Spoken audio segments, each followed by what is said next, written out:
नमस्ते फ्रेंड, कैसे हैं आप सभी। मैं आप सबों को लिए लेकर आती हूँ शिव पुराण के बारे में जानकारियाँ और शेयर किया करूँगी आप लोगों से। यदि आप लोगों को अच्छा लगता है तो प्लीज़ लाइक, शेयर और सब्सक्राइब अवश्य कीजिएगा। शिव पुराण का क्या महत्व है, शिव पुराण किससे संबंधित है, ये सारी बातें मैं आप लोगों से शेयर करूँगी। सबसे पहले बताती हूँ, शिव पुराण का संबंध शैव मत से है। इस पुराण में प्रमुख रूप से शिव भक्ति और शिव महिमा का प्रचार प्रसार किया गया है। प्रायः सभी पुराणों में शिव को त्याग, तपस्या, वात्सल्य तथा करुणा की मूर्ति बताया गया है। कहा गया कि शिव सहज ही प्रसन्न हो जाने वाले एवं मनवांछित फल देने वाले हैं, किंतु शिव पुराण में शिव के चरित्र पर, जीवन चरित्र पर प्रकाश डालते हुए उनके रहन सहन, विवाह और उनके पुत्रों की उत्पत्ति की विशेष रूप से बताया गया है। भगवान शिव सदा लोक उपकारी और हितकारी हैं। त्रिदेवों में इन्हें संहार का देवता भी माना गया है। अन्य देवताओं की पूजा अर्चना की तुलना में शिव उपासना को अत्यंत सरल माना गया है। अन्य देवताओं की भांति को सुगंधित पुष्पमालाओं और मीठे पकवानों की आवश्यकता नहीं पड़ती है। शिव तो स्वच्छ जल, बेलपत्र, कंटीले और न खाए जाने वाले पौधों के फल यथा धतूरा आदि से प्रसन्न हो जाते हैं। शिव का मनोरम वेशभूषा और अलंकारों की भी आवश्यकता भी नहीं है, वे तो औघड़ बाबा हैं। कहा गया कि सहज प्रसन्न होने वाले, मनवांछित फल देने वाले शिव जी की अलौकिक महिमा सभी गुणगान करते हैं। शिव पुराण का प्रवचन स्वयं भगवान शिव ने ही किया है। महर्षि वेद व्यास ने संत कुमार मुनि के कहने पर इस पुराण को लिखा है। मूल शिव महापुराण की श्लोक संख्या 1,00,000 है, परंतु व्यास ने इसे 24,000 श्लोकों में संक्षिप्त कर दिया है। पुराणों की क्रम संख्या के अनुसार शिव महापुराण का स्थान चौथा है।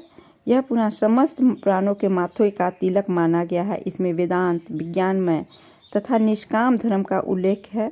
साथ ही इस ग्रंथ में श्रेष्ठ मंत्र समूहों का संकलन भी है। जो बड़े आदर से इसे पढ़ता और सुनता है, भगवान शिव का प्रिय होकर परम गति को प्राप्त होता है। शिव का अर्थ है कल्याण। शिव के महात्म्य से ओतप्रोत यह पुराण शिव पुराण के नाम से प्रसिद्ध है। भगवान शिव पापों का नाश करने वाले देव हैं तथा बड़े सरल स्वभाव के हैं।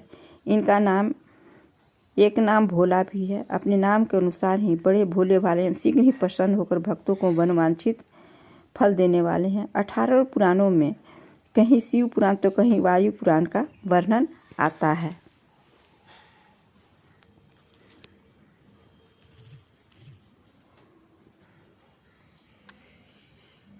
शिव पुराण को मनोरम वेशभूषा और अलंकारों की भी आवश्यकता नहीं हुए तो औघड़ बाबा हैं।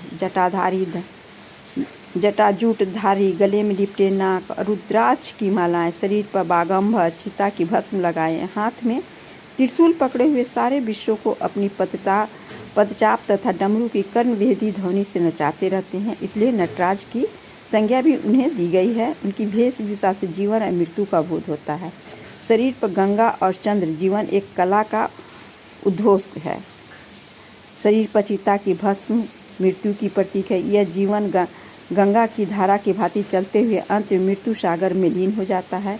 भगवान शिव नीलकंठ कहलाते हैं, क्योंकि समुद्र मंथन के समय जब देवगण एवं असुरगण अद्भुत और बहुमूल्य रत्नों को हस्ताक्षर एक दूसरे को बांटने में मरे जा रहे थे, तब कालकूट विष के बाहर निकलने से सभी भी पीछे हट गए। उसे ग्रहण करने के लिए कोई तैयार नहीं हुआ। तब शिव ने ही उसे महाविनाश विष को अपने कंठ में धारण किया।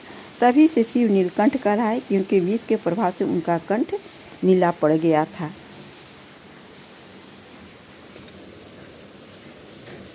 ऐसे परोपकारी और परिग्रही शिव का चरित्र वर्णित करने के लिए ही इस शिव पुराण की रचना की गई है। यह शिव पुराण महापुराण पूर्णतः भक्ति ग्रंथ है।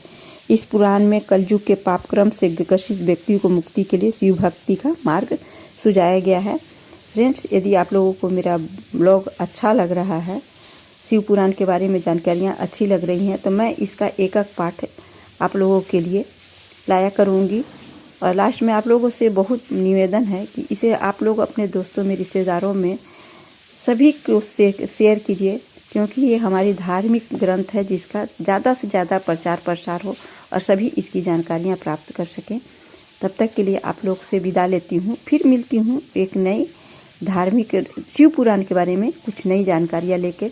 एक पाठ आप लोगों के साथ शेयर करूँगी। प्लीज़ लाइक, शेयर और सब्सक्राइब अवश्य कीजिएगा। धन्यवाद दोस्त। मेरा ब्लॉग बहुत ही छोटे में आएगा आप लोगों के लिए, तो आप लोग प्लीज़ मुझे सपोर्ट कीजिए। मैं नया एपिसोड से तैयार की हूँ शिव पुराण के बारे में, तो सपोर्ट कीजिए।